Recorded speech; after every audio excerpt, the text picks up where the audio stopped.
Ladies and gentlemen, boys and girls, welcome to another episode of the Coffee Roaster Warm-Up Sessions podcast. Friends, hopefully everybody is doing well and fine. We are just cruising through this year.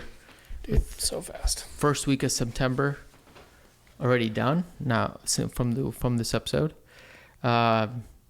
which is crazy. It's the end of the year. You kick off the year and you're like, man, such a long way to go, and then all of a sudden it's like right here, right around the corner. Have you had any panic attacks around gifts? No. I'm not thinking about that. I know, right? It's like, so it's that time of year where I've saved myself. I need to save up some money. I've saved up. I've saved myself a panic attack by not thinking about it. Fair. Yeah. I'm now I will after this episode. I need to save up some money. That's it's such a busy end of the year. Like, I refrained from traveling a lot. We haven't traveled out. We didn't do an origin trip this year like we did last year. Like, we haven't traveled a lot. Wait, did you go to Guatemala this year? I did. You did? Not for origin, coffee. but yeah. I feel like we refrained. But then coming up this year, I'm going back to Chicago for Solo Way. That's going to be super exciting. December? So again? December, you said? No, not December. Or in the beginning November, early November. November. They're opening up a second location. They already built out a second location.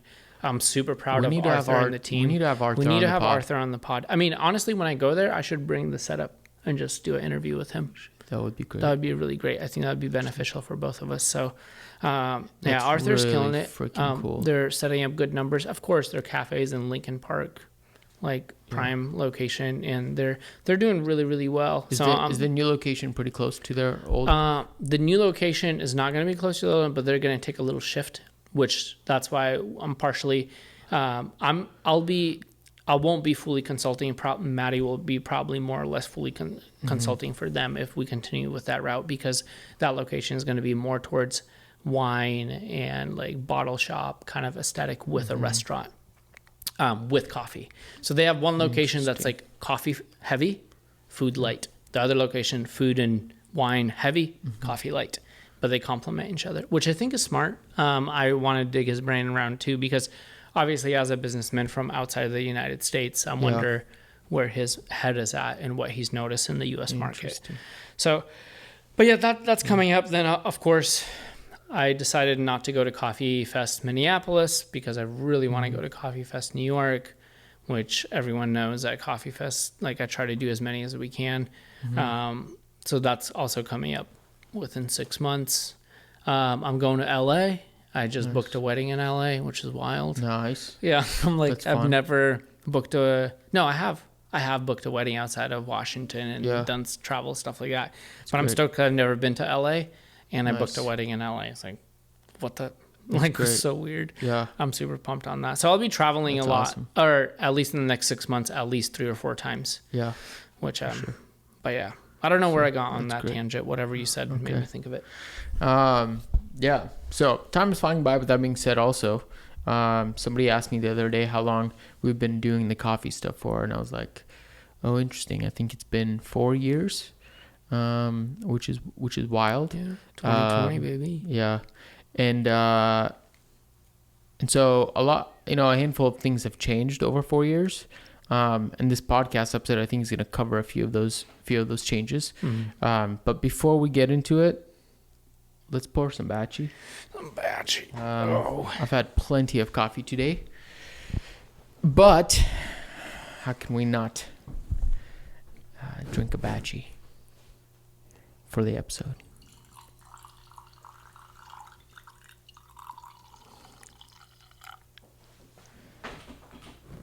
Lovely. Yeah.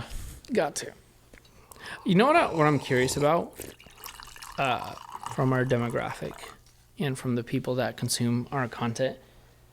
How many people watch the episode versus listen? I'm really curious about that. I mean, I'm just curious from a curiosity probably like 20% perspective. of them. Watch? Yeah. Yeah. I would feel more, but that makes sense. Like, I mean, that's a lot of people for people who are just sitting down and watching. Right. Even though, We've seen those posts on Instagram with people, like with us in people's living rooms on TVs and stuff like that. I'm a big fan of watching podcasts. Some of my more favorite podcasts, like I was just running errands the other day and watched a 4-hour podcast with Andrew Huberman. He's like a neuroscientist. With Steve Barnett, The Diary of a CEO. Yeah. So he was interviewing him, but I don't know. I guess it's oddly satisfying to just watch. I mean, people it is talk. it is, but you said you were running errands while watching. What does that mean? That means I'm literally driving and watching. No, you're looking on the road. I'm driving and watching. Dude, you're looking at the road. If I'm having food, like lunch, breakfast, I'm watching it. If I'm brewing coffee, I'm watching it. I don't know. Dude, Lex Friedman had a 9-hour podcast episode? Yeah, was it Lex or Joe? Wild. I don't know, probably one of them. They both sound like they would do something like that. Something like that. So I think that's cool. That's something I've been thinking about this week. Is like, because there's some podcast episodes that are just like, or podcasters who are like, no matter what, we're never going to do video. And video is an intimidating factor. It's like, I think there's a benefit to you and I that we've both done photo and video, you know. Yeah. This is slightly over extracted. I don't know if I'd say. Or slightly watery. What was your ratio on this? It tastes like I want more punch out of it. Because I just brewed. Right. I just brewed a pour over of it, and it was way more punchy. Yeah. But it also does taste a little over extracted, which means like, if you go coarser, I don't know if you'd get more flavor out of it. No, but maybe more flavor clarity if you went coarser, because it would maybe ease off some of the over extracted. I don't know. What I would do to this brew is like go to a tighter ratio. It's 1:16. Oh yeah, you could do that. Yeah. Yeah, because it'll decrease a little bit of extraction. It'll make it increase more a little intense. more punch. Yeah. Kind of tastes like an El Preso. Yeah, it does. That's what I was gonna say. It tastes reminds me of Diego a little bit. 100%. That same like candied raspberry fruit. Yeah, raspberry. Yeah. Just insane, slap you in the face sort of coffee. Yeah. I mean. Do you think we're all past those coffees? I mean, obviously like not. 2 or 3 years ago, they were the vibe. Yeah. I don't know. I think they're definitely still popular. I think they're I think they still hold the same popularity. I think I don't know. For me, like I really enjoy this, like for the same reason why I enjoy like the Diego Bermudez coffee, like from like Manhattan or whatever. Like the Turkish Delight, it's a ripper. Yeah. Just lots of flavor, lots of fruit forward. It's just a wild coffee, which you don't expect, while still being clean and not fermenty and very gross, like heavy processing. Heavy processing, yep. And I mean, it still is heavy processing, but it's not like it's a just really well done heavy process, if I'm, for lack of better terms. But Mark, if there's one thing I've like observed about your flavor profile preferences and processing in combination, we all know you don't like naturals. That's a given. Or you don't prefer naturals. But I think you do like a lot of punch in your cup.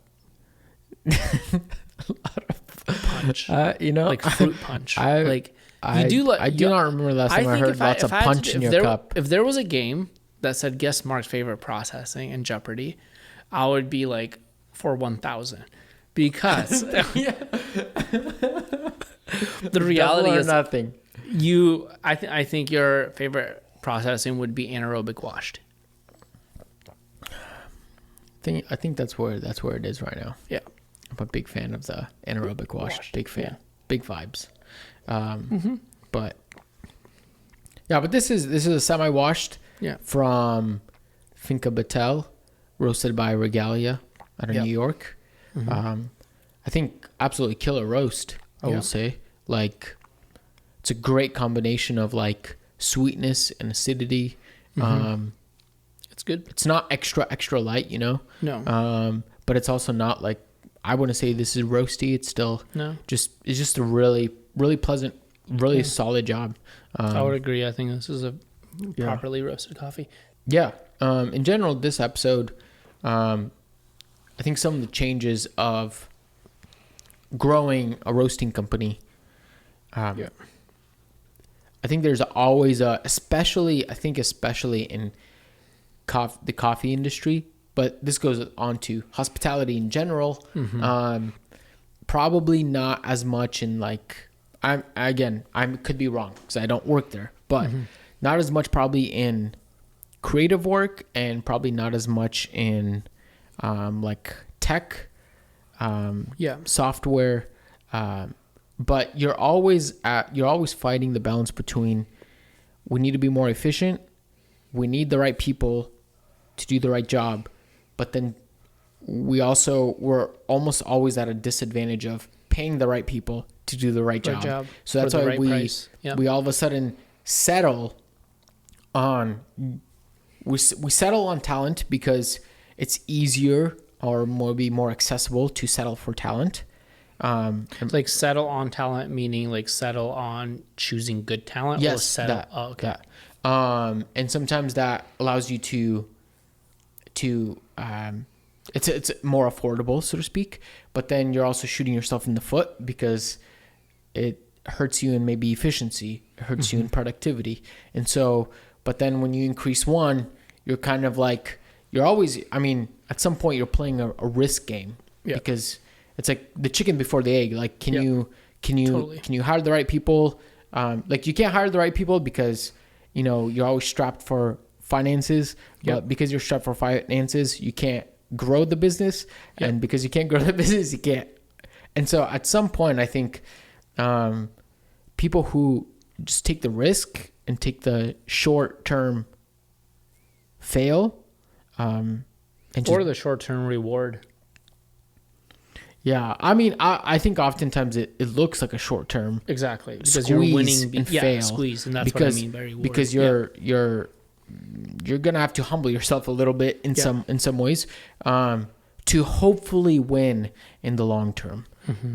So I don't know. Yeah, I think one thing you mentioned is like, well, I think even within, like, I know tech businesses who like outsource or out hire teams in Philippines, let's say, and Southeast Asia, right, for quote unquote cheaper labor, right, to get more out of that quote unquote team for what they need to get done. So let's say it's a monotonous job of like database and data stuff. Like, well, it doesn't matter. The skill level there is very equal to someone hiring in the United States or someone hiring overseas. Right. And you might even find better skill overseas. You're outsourcing and hiring. But then you could run into other issues like, okay, they have dial-up internet, or they have internet that doesn't sustain a long connection, and it takes 8 hours to accomplish a 30-minute task. Just because that person has the skill, the talent to execute on this task, that was a great hire. So I'm also hearing about stories about like companies and brands and in that kind of industry that are also stopping the idea of outsourcing and hiring within, or promoting within, or growing within, simply because yes, you will pay more, but the return on investment on per hour is higher, even with higher pay. That's what I've heard from folks in the industry or in other like tech industries. Like some of my friends who just recently traveled to San Francisco for some tech meetups and stuff like that have been talking about this idea, and especially within the context of like hustle culture. There's so much of that available here that you can find good labor and high return on investment. So that's a little tangent. Yeah, that's the thing. And so, but in our industries, I think that hop to taking it in-house or whatever, you like in that analogy, so to speak, I think is very like, it's very risky and it's a very fearful decision. But I know that like your team will be a make or break for your business, and I think you need to be able to. I think as owners, that's part of being an owner is like, and this is hard for, I think, especially in the food industry, especially the coffee industry, is like the difference between working on your business and working in your business. Yep. Like that's wild. A lot of owners, I think, are oftentimes quick to work in the business. So you're working behind the bar, you're doing all the shopping, you're doing all the things, you're which I think, yeah, at some point I think for sure you have to do those things at some point, but let's hope it's on a trajectory to where you can actually step away from that and be able to fill those shoes. Because if you don't work on the business, then you're not growing. But working in the business is also limiting you, because then you're taking away your most precious resource, which is actually time. And you as an owner, or maybe a higher up manager, like, your time should be used efficiently, effectively, and it should hopefully be on a trajectory to growing it, where you can actually fill shoes, promote people, build out more structure, so you can actually step further away and actually do stuff that only you as the owner can do, or are capable of doing within your framework. You're supposed to lead the business to growth. And so, but then it's like, that's the hard part, is like, if you're working in the business and you have a lot of shoes to fill, and you're already strapped, then how do you fill those shoes? How do you fill that position that you're doing? Right. Pay somebody when you're already kind of maybe breaking even, or you're like, penny pinching or whatever. And so that's a tension. But I think one of the things that is worth thinking about is, how do you just make the things that you're already doing, how do you make them more efficient? Because maximizing your efficiency and increasing productivity, so your output for a faster time, increasing your efficiency and your productivity, is actually going to lead to, your costs are going to come down, both on the product and on the labor itself, which then might be actually just enough space for you to be able to make that jump that we're talking about. Especially like no one should be calculating labor by the number that's being paid. It's by the percentage to your revenue. And that's what you're talking about, is like, how much can you do within a time frame, right? That will equal to a percentage. You should just for a quick second, just do a quick little double click and then continue to your thought. Do a little jump into what do you mean by calculating by percentage, or I don't even know what you just said. Because, for example, it doesn't matter if you pay your employee $30 or $40 an hour. If your employee is generating, let's say for $30 an hour, $500 of revenue an hour. So what is dependent is not technically the employee's wage, it's how much revenue can that employee bring. That's the dependency there. I see. So like, if your employee is getting paid $30 an hour, but they're bringing in, $100 of revenue an hour, what the problem is that your labor at that point is 30% of your total revenue. Or what am I doing the math right? Something like that. So it's like, well, yeah, that's pretty high, because your total revenue isn't your total profit. So then you have to figure out your percentages. And that's why we're talking about efficiency. So the goal is to bring in and have a team that gets paid a lot, but their output is insane. Like, I would love to pay if we could hire someone to just production roast, I would love to pay him $50 an hour. Right. But that means that they better the revenue, the return better be those curves better be dialed. They better be tracing. Scott better be awing at every single one of our Cropster curves. Like that should be the fact, right? And like our batch size, like everything should be dialed. And that would be sick. Like, I would be proud to say, yeah, I pay our production roaster $50 an hour. 100%. Yeah. I would be so proud to say that. So it doesn't have to do really with the cost of labor. It has to do with the efficiency of the cost of labor. Right. That's why I'm talking about percentages. Right. And I don't know.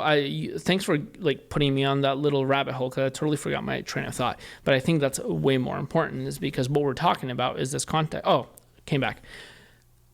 What you mentioned in the earlier statement about owners working behind the bar and stuff like that. You and I all glorified that concept for a long time.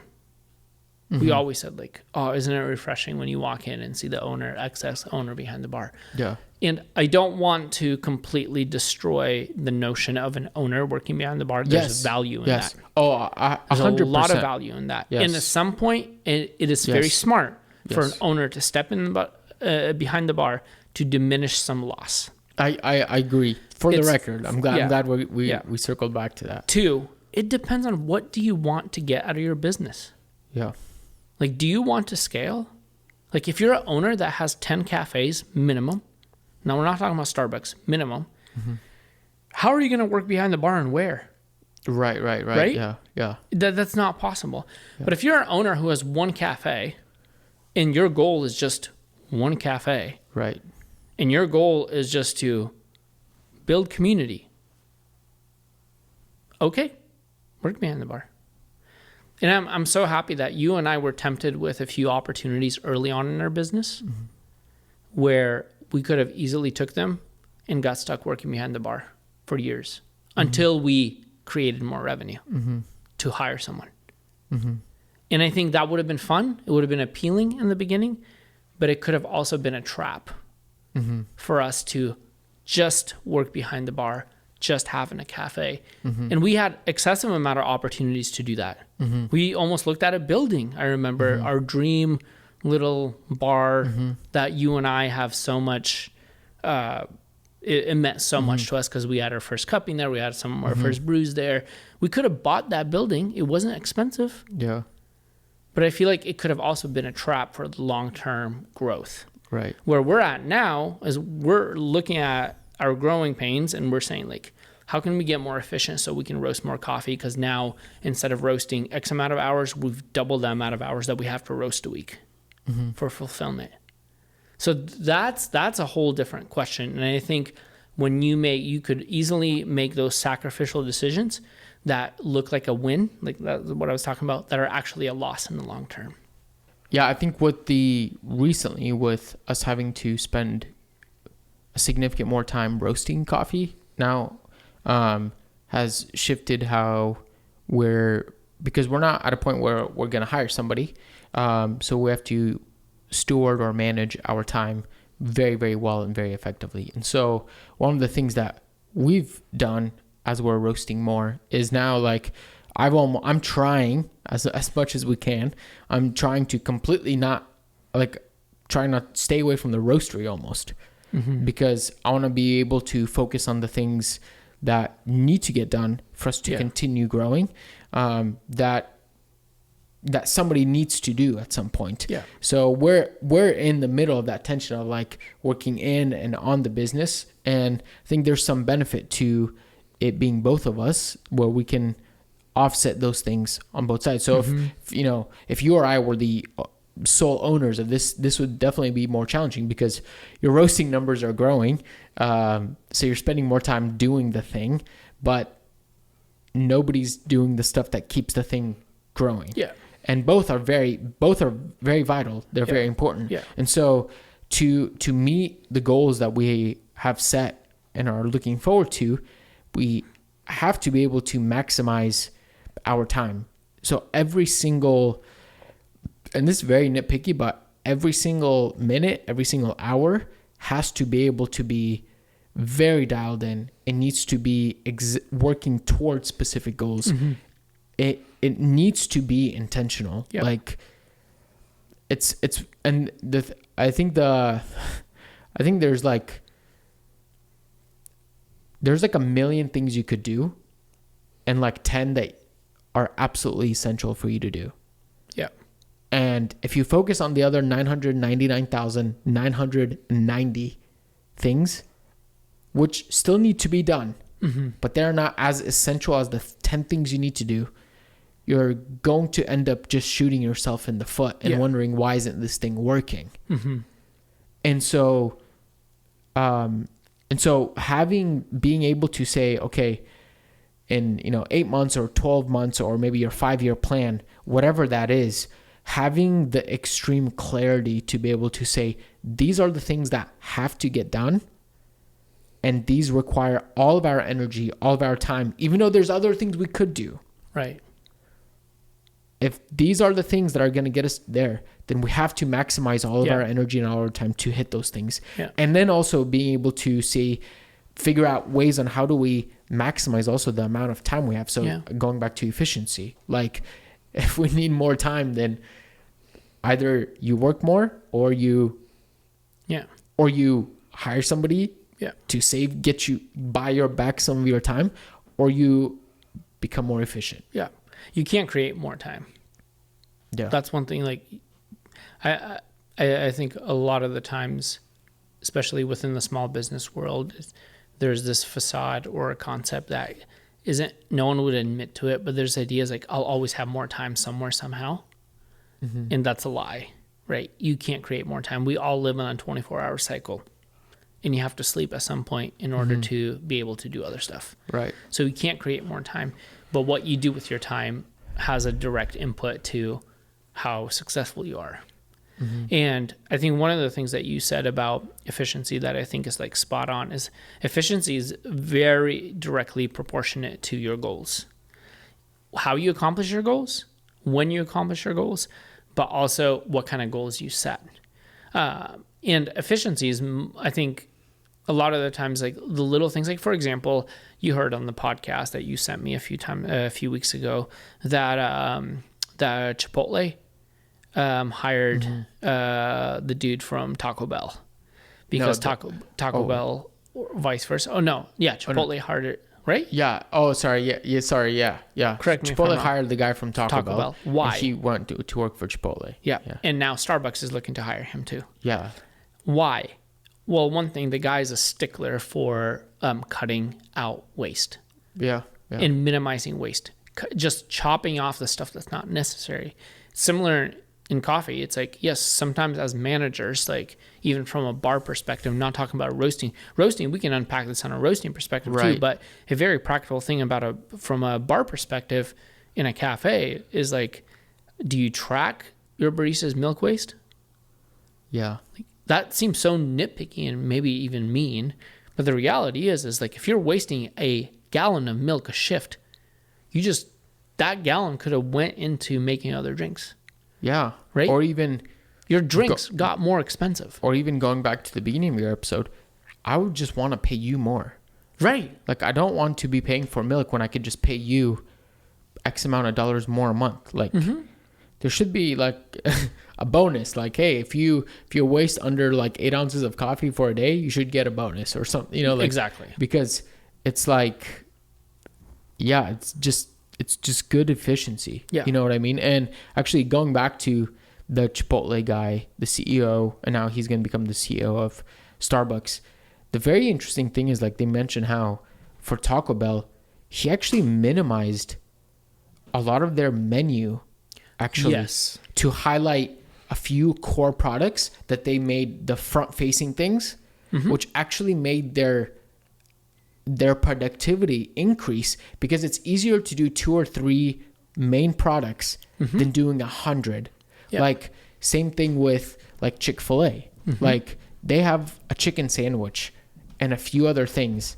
Their menu is not anything compared to Burger King, McDonald's, or whatever it is, but it's because it's really easy to streamline 2 or 3 freaking sandwiches. And that's a make or break. Like, I mean, it's going to be very, very interesting to see what happens over the next year as he takes over Starbucks. I'm very curious to see what the signage is going to say. Exactly. Are they literally just going to advertise like 2 or 3 of their highest margin items? Yeah. And try to hide the other mystery drinks that everybody has that are actually very hard to make because they just not hard to make, they're just very inefficient. Like I don't know, like that those are I think and something like that is also very fascinating to me. Like I love that stuff because it's almost sounds counterintuitive because you would think like, oh yeah, of course we need, the brown sugar shaken espresso latte that's going off at Whole Foods. We need to get it into our cafe so people have that. Oh wait, the new Frappuccino. We need to get onto that. We need to get onto this. And then all of a sudden you have like 100 items and then you just slow down your baristas, Yeah. which is like, how much did you actually save? Exactly. What about all the times you have to go shopping for all those things? Right. Or track inventory for all those things. Yep. And it's like how many times like I've experienced this watching an owner get behind the bar and talk to a few people a month and be like, dude, like 4 people ask me for like some purple latte. Dude, can we just focus on creating a purple latte? Right. But they that's the thing is, they won't say that 4 people ask them. Yeah. They'll say everyone's asking. Yeah, exactly. you're like, even worse. Yeah. That's the exactly. thing. And That's, it's like, shoot, dude, like we're missing out. Like we need to create a product for every single person. Like, and it sounds kind of nice. Like you're going to create a product for every single person walking through your door. It sounds nice. The reality is like create a product that's just really stinking good for you and your company. And then the people that are coming through a door are going to get that product. and that's the thing. It's even harder to do something really, really good. Yeah. And across a million products. It is. Yeah. Like it's so much easier to nail Your down labor goes one up. pour over, one origin. That's it. One recipe. Exactly. Yeah. Than 100. Yep. And I mean, the flip side of that is like how many times like we've seen cafes or places that we only serve this origin. Like we only serve Colombian coffees. We only serve Ethiopian coffees. Right. We only serve that. Like we've had friends that do that. Right. But we've also like seen that that's also not the most scalable model either. So there's a way you can pigeonhole yourself and limit yourself. 100%. Like, you know what I mean? Like we never knew that at some point that Mira would be serving so many Colombian coffees. Right. Like that wasn't our goal, is to serve X amount of Colombian coffees. Right. But they're freaking good. Right. So we're rolling with it. You know what I mean? Right. But we're not going to pigeonhole ourselves like, hey, we only serve organic Colombian coffees. Right. Right. Yeah. Yeah. I mean, yeah, I think I'm just guessing that most cafes, maybe roasters, but probably more of a cafe thing, have the other issue of like they just are probably offering way too many things. Yeah. But yeah, I think those like that play of efficiency plus increasing your productivity to grow your business is, and hopefully you can step away and fill those shoes, and then it just makes a lot of things better. It's just such a, everything's like pulling on itself, and you have to be able to manage. And so for us, like some things like we were just talking about last week, it's like, cool, we have one coffee that is like 2x, probably 3x the volume of all of our other coffees. Why, like, what if we make the batch size 2 times as big? Mm-hmm. What will that do to our efficiency? Yeah. Great. You know what I mean? Like, yeah. Of course. And not using efficiency as a way to sacrifice on quality. Yeah, no, It's of course not. Like, we're going to keep the same quality, but can we make it more efficient? Right. Yeah. Which hopefully, and again, that efficiency should somehow not only benefit us, but also benefit the end coffee drinker, because that should give us more time to work on other stuff that is hopefully very coffee drinker centric. Yeah, exactly. That's hopefully is like the big picture of why this is important. I mean, I would rather spend more time FaceTiming our coffee drinkers than helping them dial in our coffees. Yeah. One-on-one.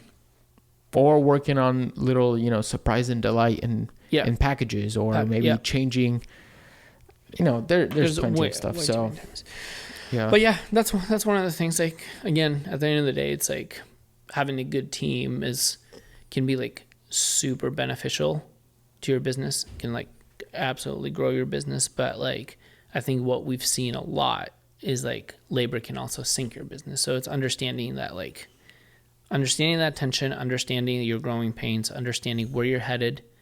And then like we finished in talking about like efficiencies is like, hey, if you have this amount of labor, this is your workforce, make it as efficient as possible before saying, I just need to hire someone else. Yeah. Yeah. And what you're doing on like an owner level in the grand scheme of things should be like a similar format to all the people on your team. Yeah. They should have a set goal and direction, clarity that's like hitting your, again, what we're talking about, the goals that you're setting. Yeah. It should be just dialed in, clear. Yeah. Yeah. Too good. That's a wrap, folks. That's a wrap.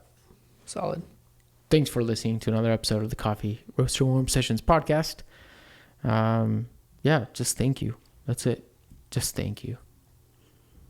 And we'll see you guys next week on the podcast. And as we always say, remember, reflect what's good.